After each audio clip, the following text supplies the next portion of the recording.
I got my girls next to me, which is Coco. Keisha.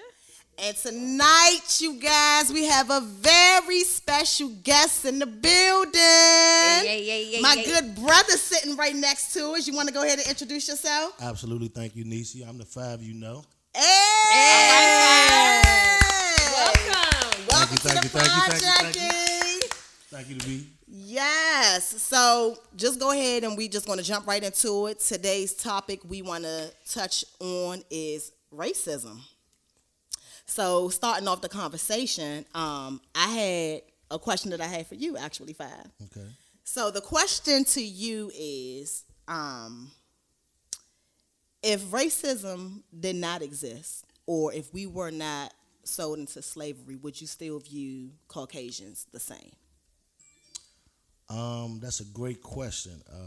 It's kind of a two-part question because then first, I don't really generalize Caucasians, so I don't view all Caucasians a particular way. But that's a good question because it's kind of hard to answer because it's kind of speculative. Because we got to put it, put it in our imagination. Right. But no, probably not. If we weren't subjugated by Caucasians, Right. then my or someone who maybe have a similar mentality might have a different view Right. of Caucasians. If that answers your question. Yes. Okay, that was put together very good. Okay. So with that being said, well, I know, Cole, you had something. Great question. Yeah, for sure. Well, I wanted him to get into what he's about, what you came here to speak on for our people, Okay. for other people. He kicking that knowledge, y'all. I want you to kick some knowledge, and then maybe you can answer my question after that. I think my question will be good after the fact. Okay, perfect. Okay, well, as far as what I'm about, I consider myself a foundational Black American, and that's a lineage. That's not a title. Okay, so that means that I'm a Black American who is a descendant of slaves. Okay. Black people or quote unquote African people who were brought here for the slave trade. Okay. And since I'm foundational, I got a claim, or we have a claim to the United States of America because we built it. So with that being said, I stand for the rights or and the respect and what is owed to me and us as foundational Black Americans. Gotcha. Absolutely. Does that answer your question? No, that's not the question. No, it's not the question I'm ready to ask you. Okay, so you're called Five. What does five mean? What does it represent? Oh, well, honestly, like that's kind of it's really. What does it represent to you?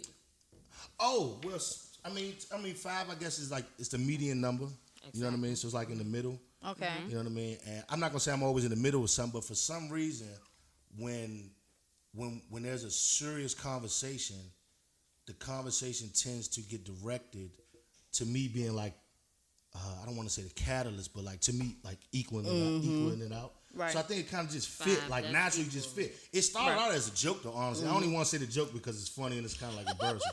But it started out as a joke. It wasn't even five, it was actually J5.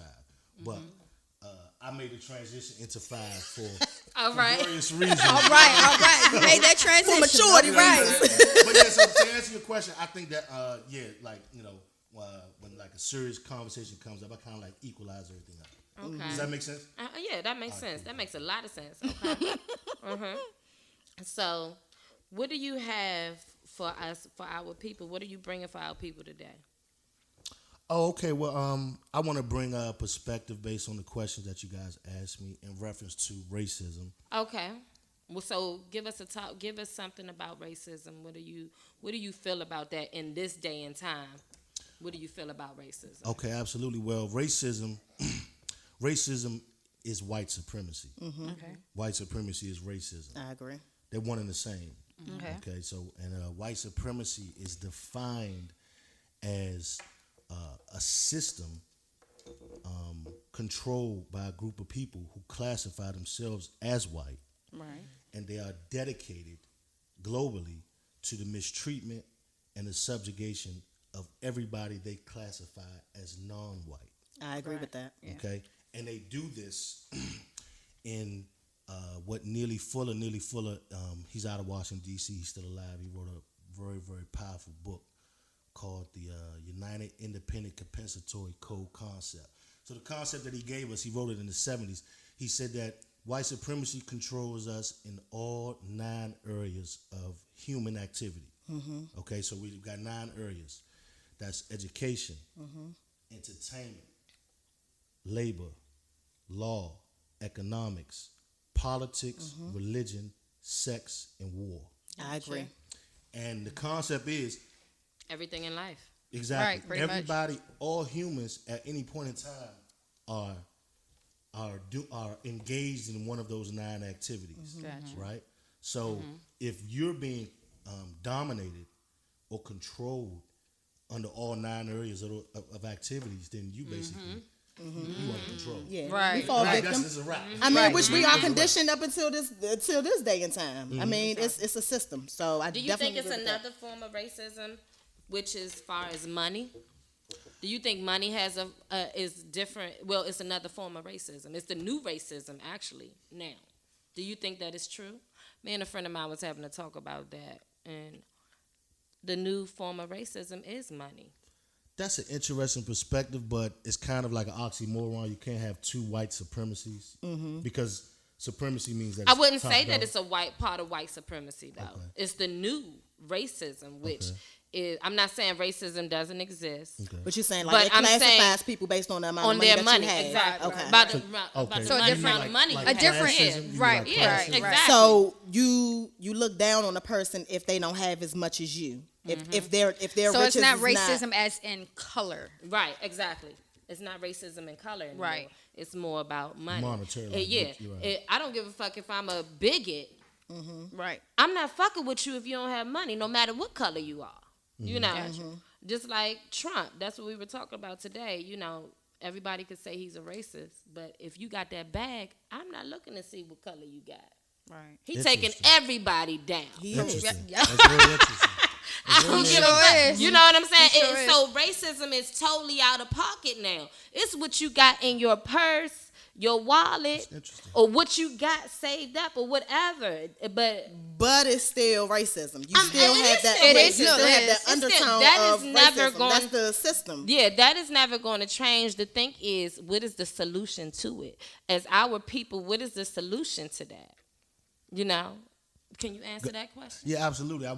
So that was a great point you just made, and I'm glad you said that because this is the conversation we need to have. Right. And when you're talking about money, okay, that's you're talking about monetary. You're talking about capitalism, Capitalism, that's what Right. I was about to say. and a lot of black people, a lot of our people, tend to get caught in the illusion that money transcends race or racism, and you know, I'm glad you made that point, but to be honest with you, money, still a nigga. Exactly, money does not transcend. I was just about white to ask that supremacy. question. I mean, look Yep. at Bill Cosby. You know what I'm saying? Bill Still- Cosby. So do you Yeah. think far as like in that category, if you're an African American with money, you get a different type of respect with, from a white person with money? I don't think so. Well, if you're African American, and I don't like to use that term, You do. But if you're a black or foundational black person, you get a better treatment as opposed to maybe the average or the middle income black Right. person when it comes to white people. But if you got a certain type of demeanor about yourself and you're still a millionaire, they're gonna treat you a certain type of That's way. going They're back gonna be more to offended actually because you'd be more of a threat. that's going back to what he And that's said what about I was Bill saying, Cosby. and that's why I said I concurred. I mean, I don't agree with that because when you look at racism and you look at how they classify people when it comes to monetary things, the perspective that I'm trying to put out here is it produces an enrage in white people when they see that black people are driven for Right. success. Jealousy. That's the undertone, that's the underbelly that people don't see, but that's what's there. But I'm gonna tell you what makes me angry. It's not just because I'm not just going to point out just white people that it makes them angry.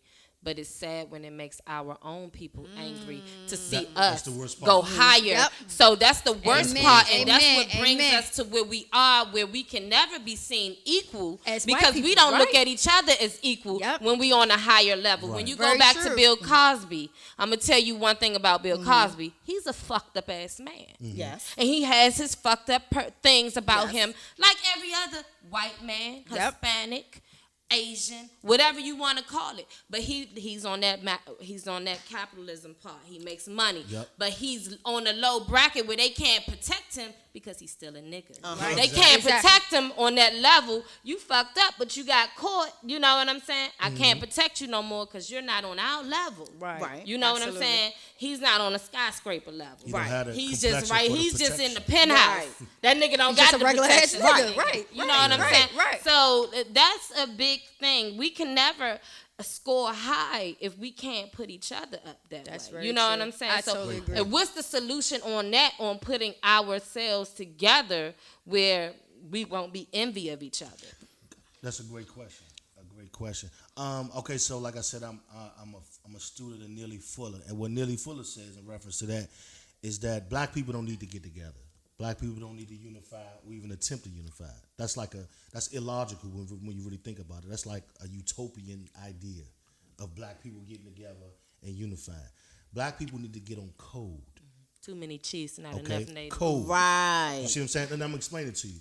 The concept is, and all you gotta do is look at white people. Because they do it. They do it. They have a code. They do. They might not like each other. Right. They'll screw each other out of millions of dollars.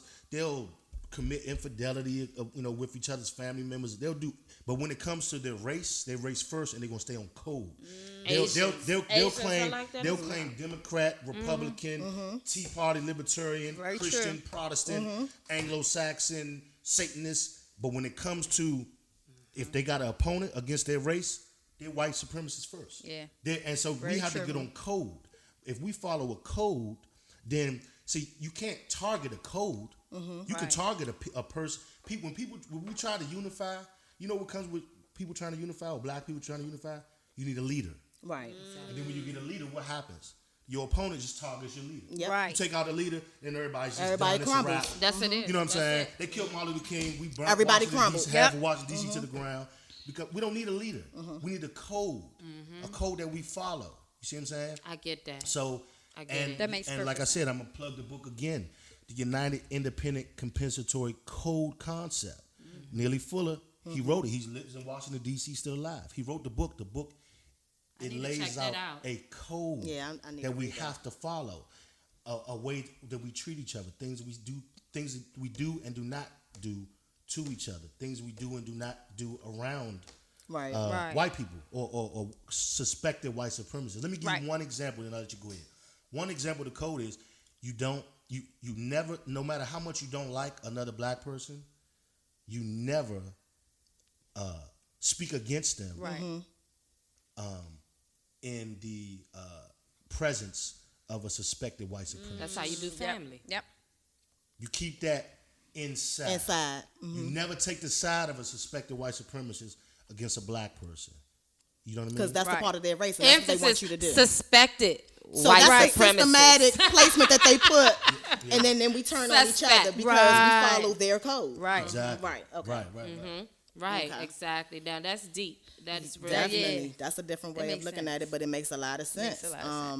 But how do you okay, that makes sense. But we are so, and I don't want nobody to think that I'm speaking against our people because I love my people. Absolutely. But we have been so fucked up. It's mind control. And our minds have been controlled. We have been it's I think our focus, some of our focus are taken off to other things, and we live so comfortably because us as a people, we love people, and we want to live comfortable, and we want to accept everybody. But once you don't accept us, that's when we get offended. That's when we get like angry, and it's like, why? but we're so aggressive. Right. You know what I'm saying? Right. We're so aggressive. That's just in our nature. Right. We're aggressive. Right. So a race couldn't take how aggressive we are when our aggressiveness is love.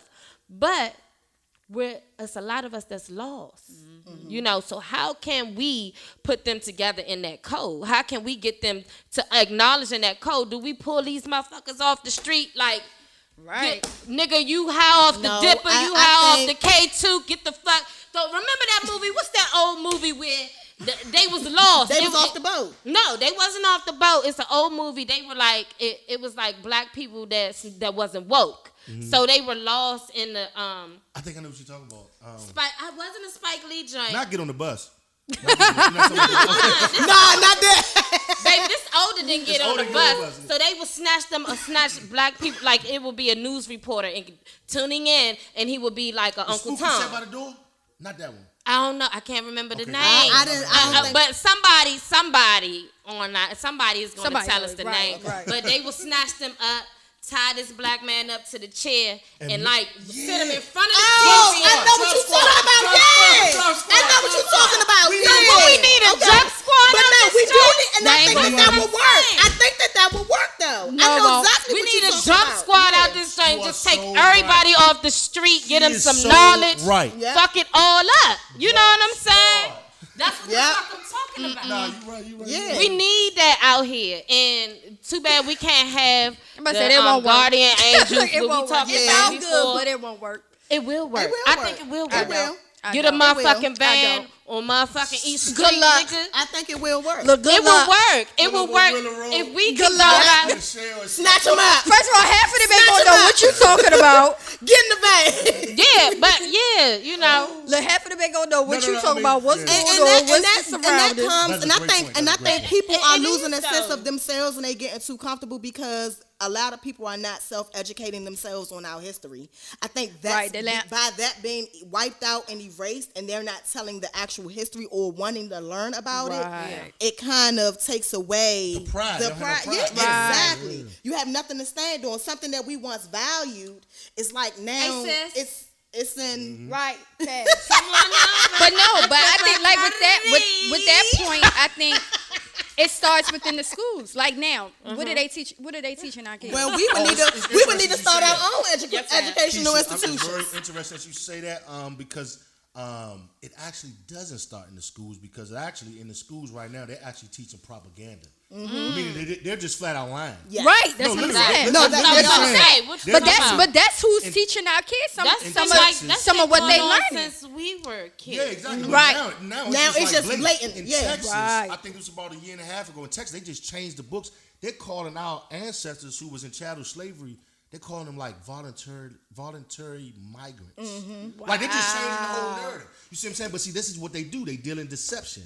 You see what I'm saying? And then that's why, remember I said the 9 areas of activity? Mm-hmm. Education. Yep. So we dominated in education because they're lying to our kids. Mm-hmm. You see what I'm saying? So it's just, honestly, we're in a catch-22. And we are. We're in a huge catch-22. And like sister said about the drop squad, honestly, I'm going to be honest with you. In the Pan-African community and in the very, very militant side of Black Power, that has been a discussion for some years. Like literally like on a strategic level. I don't see why not. Snatch the quote-unquote street thugs or street dudes or individuals like myself maybe who was lost years ago, come out of prison, snatch them up. You know what I mean? Like literally snatch them up. Yeah. You know what I'm saying? I don't see why and it like, wouldn't be. Like this is what it's going to be. You know what I'm saying? But see, the thing is, and it was a couple of, particularly in DC, it was a couple of brothers that wanted to do that. They didn't do it physically, but they was about to. I'm trying to remember their names, but anyway, make a long story short, to get back to your point, as far as solutions, as far as getting us to waking up, I think, me personally, I think it's going to have to happen under extreme duress. Right. Meaning like they're going to have to start killing way more of us than they already do. More is going to have to happen in order for like, we're going to have to be put in a position But how much more? We're vulnerable and we're desperate. It's going to be a moment of despair. It's going to be like, it's going to be like, it's going to be like your back against and you have no choice. And it is what it is. A black woman was just in her house, murdered with her 8-year-old nephew. They shot her to a window. Yep. So I'm saying, how much longer it's going to take? Because the reason why I say it should happen now, because it's a lot of us that's so spaced out and drugged out. Yep. That's what Ain't I'm even saying. noticing what the That's fuck what I'm is saying. going on. That's true. my. So how but can that's you a part of even the say agenda. That's the point that I'm making. That's a part of the agenda. So we need something like the Jump Squad to go Come out on and the collect streets and these snatch these motherfuckers. motherfuckers up, huh? You know what I'm saying? Put some IV or some motherfucking fluid in their system. Sober them up real quick. Wake the fuck up. Educate them. Right. Real Slap your ass quick. around a little bit. That's what I'm saying. Let me put this get 'em knowledge some and education on you exactly, real quick. because they're not getting it. You know, they're not getting it. And I don't know. I feel like we lost at I was just about times, to say, and I it do too. hurts. It hurts so bad. And I had 4 sons, and that shit hurts even more. I know it does. You know what I'm saying? So it's like, you know, it needs to be a foundation somewhere. Somebody needs to come together. We all need to come together. Right. You know, it has to be a strong arm motherfucker in the city to set up the Jump Squad. Yeah, that's Yeah, definitely true. that's For true. real, it got to Yeah. be a Yeah, strong it arm got- motherfucker Somebody with on a the lot of streets. influence. Yeah, a lot of influence. A lot of influence on the streets to set up a Jump Squad to get this shit Yeah, going. 'cause you Because gonna the have less Negroes against the less it is of us in the prison system, the less it is of us on the streets. There's so many of us homeless. You go to gallery places, many young people that's homeless out there. It's ridiculous. The homeless population is so full in D.C. You see it in Maryland now. Yep. You go to District Heights Library, they sleeping out in front of the library, all in Forestville, everywhere. But a lot of them are drugged out. Yep. There we go. Or mental illness. True. That as well. That is well. Mental illness. But we don't and that have the comes resources. from- We that don't get comes from afforded the drugs. same resources that you have our white counterparts. We never had that fair advantage, and that's where- the thing, and that's where we That's get so another part oppressed of the jump because problem. and it is. That's another part of the It is job. okay. So then after we do that, then what? What? If we snatch people off the streets, then what? Then Because we provide- still need the resources. Right. We How do need we to still provide the financially resource? be able to provide and all these good and great ideas that we have that we know that we can do as a people. If we was to how come we gonna be- together how we and gonna make be a able to jump bridge that squad, together? then we should be able to. We should have people in that. To provide. Because those you know it's gonna in get that- shot for force. Yeah, it should be Because people once in they that. see that they have a big, strong army of black people coming together, Well, for they a already code, took care of that. right. And what was that in New Jersey, right? What was it called? Oh, you talking about when they bombed? Yes. Yeah. That shit hurt. The Move organization. The Move organization Yeah, the when they Move bombed organization. them. Yeah. So It was too it's many with- ears yeah. in that. It was too much information in that. I mean, we're going to see. And being see that, spilled out in that. Yeah. I'm glad you brought that up because here's where the conversation That's a hard. gets real critical. Those of us who are aware, we can't be scared of death. Right. Exactly.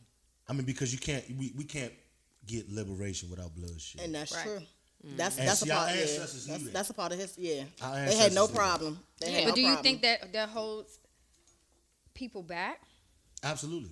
Yeah, Yeah, because they're afraid of they're that. fear. It's a Right. fear. Right. So a lot of people ain't going to take that step that we need as a people because of that fear. Yeah, Some fear people was ain't going. built. Some people ain't going to take that step that we need. And if that requires them to go to jail, they not going to do Right. it. Yeah. You know, Or so their it's job in definitely jeopardy. a A lot of different things will play in that. Because we can have the resources or have people that say, "Oh, they'll be the resources," but if it jeopardizes their living, their job, anything like that, you think that will kind of push them away from Yeah, that? Yes. I mean, I would think 95% of melanated people or black people are gonna not go with that. Right. They get intimidated. It's out of fear. So therefore, Yeah, because fear was built up in our bloodline. Right. So that is a but that was a fact. part of It's a the big agenda fact. with the white man. Yeah, If But I false instill evidence that, appearing real though. That's what fear is. So remember that. exactly. And we shouldn't Repeat really that, have repeat that. false Fi- evidence appearing real. I mean, there's really nothing to fear. It's an Not even illusion. death. Illusion. Right. Because we never die. That's a whole nother story, a whole nother maybe topic or. we need I was gonna to go ahead and evolve. I thought he was gonna come on the show. And we was gonna have it out. But okay, I'm Absolutely. feeling that. But we Okay, my definitely, it's brother. eternal. We immortal people. Yes. We ain't going nowhere. We only transforming energy. That's it. That's fact. That's fact. But you know, a lot of people wouldn't agree with that. A lot of people would have a lot of stuff going on with that. A lot of people believe you're going to hell, you're going to heaven, you're going to burn in eternal fire, you do this, A lot of people believe different things, and I'm not knocking it. I'm not knocking, however. But that's another topic. That's another big, very deep topic. That's another big topic that I wouldn't mind getting into. It'll be very harsh for some people, just like some of this racism stuff is hard for people. And probably a lot of black people that's going to be listening to this going to be like, how dare they speak down on our people? Oh, that's very, very true. How dare they speak down on our people? You can't take away history. I mean, our history was built on slavery. That's something. The area we live in was just all the area we live in, Washington D.C. As far as what we know, Maryland, as far as our history, built on slavery. So you can't take our history away. I mean, if you feel offended about our that, American history, exactly, you can't take that away. History. And what they're coming into. That's the thing. That was the point I'm trying to make. That's the fear I have. But I think in order for us to prepare our children, we have to educate them as well. We have to educate them and get them prepared to know the system and how it works, because everything is an evolving door. Right. The same thing that's going on now is what happened 400 years ago. It's the same exact thing. History repeats itself. But what I'm saying is it's so hard because you have the whole world against your word to your child. Because we stay so busy. Right. We have to work. We have to make sure we get this education. We got to be so busy. And by the time we get home, we tired as fuck. We are. Yeah. You know what I'm saying? So when you want to, that's a part of the system. That's a part of the agenda. Right. It's a part of it. That's what they want us to do. That's so if I do this, I know you're not going to have the time to put back into educating your children and getting them prepared. I will educate your children. I'll do it for you. I will teach your boys how to wear a dress. I'm going to teach your boys how to do this. But I'm going to teach your boys that. That's the point I was trying to make about schools. Yes, exactly. That's the point that I'm trying to make, because we don't have that time. So the school system is teaching majority of what our kids are growing up on. Yeah, exactly. Yeah. That's why Dr. Umar Johnson was trying to start a school. Yeah. I agree with that. That's what we need. We need more black institutions. Right. Education. You guys ever heard of? It's a school in California. Marcus Garvey's School of Arts. I heard of it. Yes, I did. It's the most renowned. I mean, this school kicks out black children that are like 4.0s. These are geniuses. Kicks them out every year. Marcus, I think it's Marcus Garvey School of Arts. So yeah, we're gonna go ahead and we're gonna wrap this up. We got part 2 coming for y'all. Do y'all got any special shout outs? Y'all got any black businesses y'all want to go ahead and throw out there? Let the people Brown know. Girls, nonprofit, Tasty Cakes, Pretty Shooters. We got Pretty Shooters Firearms in the building. Yes. Hey. AncientAuraClothing.com. That's where I got this nice hoodie from. Okay. So you guys make sure you stay tuned. We'll be back part 2. Let's get it.